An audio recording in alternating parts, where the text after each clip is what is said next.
And so when we share our stories, we learn from one another and we gain interesting perspective on each other, but we also have insight into ourselves, and we relate other people's stories, their leadership journeys, stories to our own.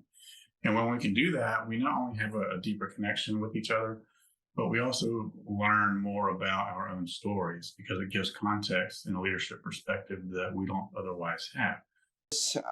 We talked a lot today about leadership journeys, and I don't need to get into the whole story, but I'm just curious of what kind of your leadership journey within ALA has been and what that's taught you.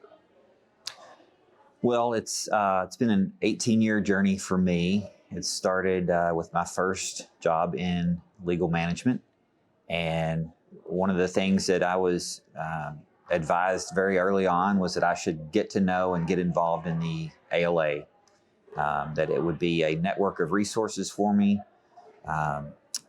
lots of knowledge and training there. And so I took that advice. It was great advice, and I've just invested myself in it from day one. Something I said in a talk earlier is that I've always looked at associations like this sort of like your bank account, in that you can't take more from the organization than you put into it. You can't take more from your account than you put in it. And so I've kind of always lived by that mantra, and I've just invested myself in it locally, at the regional and national level through various committees and roles. And it's been great and very rewarding. Sure. And what's been your favorite moment as a volunteer? I think my most favorite moment was chairing the 2019 annual conference in Grapevine, Texas. The annual conference is one of my favorite events. It's the premier event for the association. That's where I get to see and reconnect with old friends that I may only see once or twice a year. But we always open up with a hug, and it's like we've not skipped a beat since the last conference.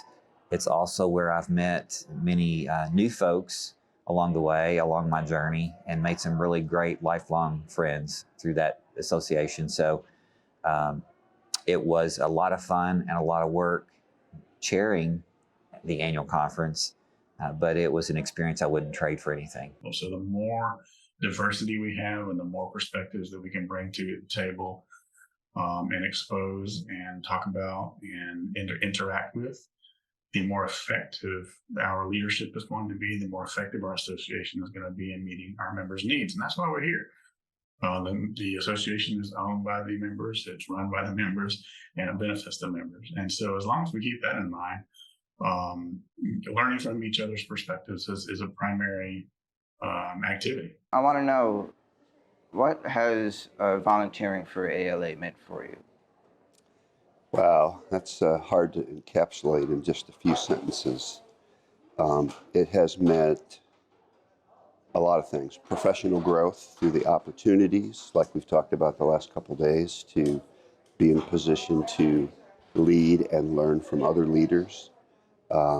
It's meant a growth in just the community that I feel connected to. There are so many amazing people that are in the leadership community at ALA that it's just such a blessing and a privilege to feel a part of that community and to give and to receive so much more through that process. What has leadership taught you? It's probably taught me humility more than anything else, because I think so often people approach leadership from a perspective of, I need to do, or I need to be the answer, or I need to lead. And I think what experience teaches you is that it's really the opposite, is the approach needs to be, my job is to engage and empower and lift other people. Fail forward. So if you fail, learn from it. We can fail and fail again, or we can fail and learn and grow. So I advocate doing the latter, fail and learn and grow and get better. So I'm wondering, what has that journey taught you related to ALA and as you prepare for your new role on PDAC? Great question. So what it's taught me this weekend is that failure is inevitable, that this is, they talked a lot about failing forward. So I think it gave me not only the motivation to try things, but I think also the grace that if I fall, I'm surrounded by people who, will make me better. And I appreciated the vulnerability of the leaders in this room and hearing their success stories, but then also some difficult challenges that they were able to overcome. So as we look forward to PDAC, I think I'm excited about the things that we will have to offer, the information that we'll have to offer our membership. And we have an exceptional team. So I'm actually the incoming vice chair. Roberta Bauer is our incoming chair. And I think we have a great team. I'm really excited for what we're about to start developing for our membership. Absolutely. So why volunteer for ALA? Why should somebody want to take that on? So I believe in giving back. I believe that if someone invests in me, then that should be a two-way street. I was really surprised. I just learned about ALA a year and a half ago.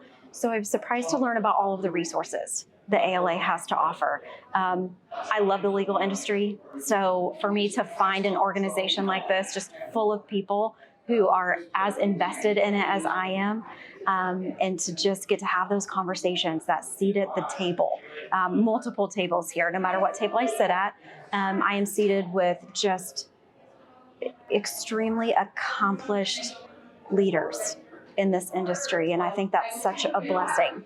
So it's not something I take for granted. So if there's a way I can give back, I'm happy to do that. But also something I like to teach others is that, fail forward. If you don't try anything that stretches you, that is beyond your current ability, you'll never grow, or you won't grow as much. And so be bold, take chances as far as, stretching yourself and doing things that you might find these are things that you can really do very well, or you can cultivate, and it might be your thing. But if you don't try it, you never know it, right? So try things, get out there, get involved, volunteer for things.